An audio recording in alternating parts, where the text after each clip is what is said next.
Big 12 members.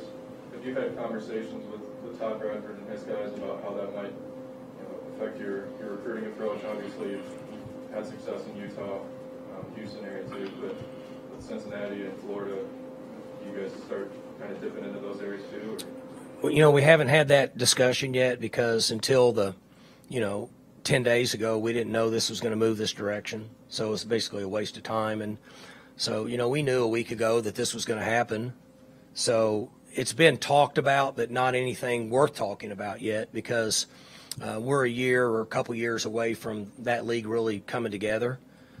I will say this, that we have brought 4 schools in from very heavily populated parts of the country with great viewership in different locations that we've never been in. And I say, when you talk about Central Florida, you talk about Cincinnati, and you talk about Houston, or you talk about huge populations in viewership from television. And then with BYU, you have their following with the church that's coast to coast. So essentially we hit a home run on this league, no question about it. Well, how we try to attack it in recruiting, we would probably get a feel for how young men in Central Florida or in Ohio would feel about coming to school here and get a barometer and a feel for it, because I don't want to fly all the way across the country if I can get the same product within a 4-hour drive.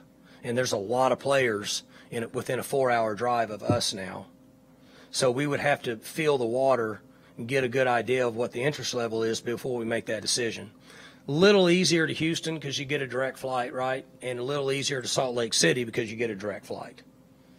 The other one's, a little bit more of a risk, but we'll see. Maybe we can find young men that makes the pool that we choose from a little bigger, that say, I'll come to Oklahoma State and go to school, but I don't want to go down there. And then then somebody says, well, you just flew over 50 schools to get there. Why would you go there? I mean, that's kind of the things we have to look at. Beyond opening up new territories, I know since this broke out in July, there have been some negative recruiting going on about the future of the Big 12, who are they going to play against, so forth. When you take those 4 schools, and if you just look at what they did this weekend, they were pretty demonstrative, including that BYU win over Utah.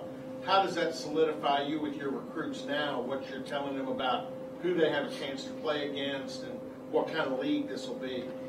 Well, I'm going to repeat myself now, but when I said we hit a home run in a lot of areas. The concern, which I said this in July, was not having a destination and landing point in recruiting to be able to tell young men this is who we are. That's an issue. I never tried to say it wasn't an issue. From the start, I said that is an issue. I didn't think we would have this accomplished until next year, which is what I said. I was wrong. But I also mentioned that no matter what, Oklahoma State's going to land somewhere and be just fine.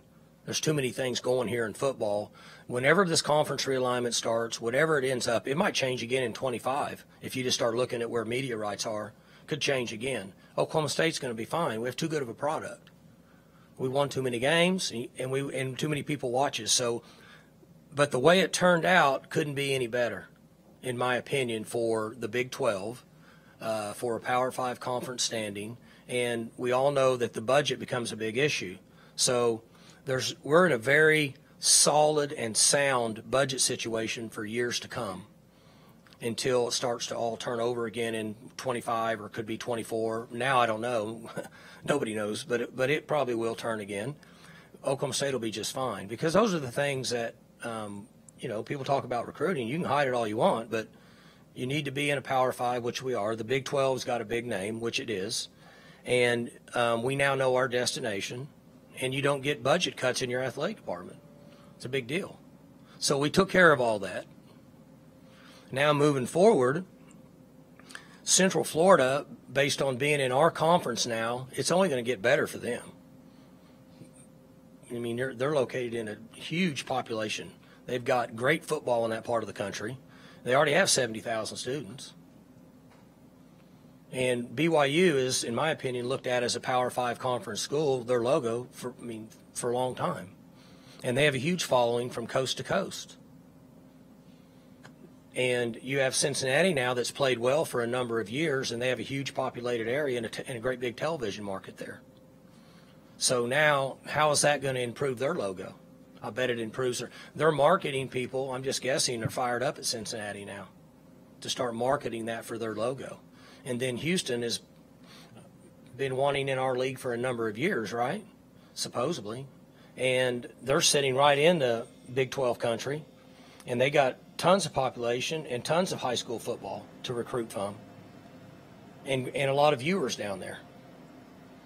I mean, the only thing, they battle the Astros and the Texans, but and the Rockets, but for the most part, it couldn't have happened any better for Oklahoma State and the remaining 8 schools, in my opinion. And I don't want to speak for those other schools, but I know for Oklahoma State, the future's a home run.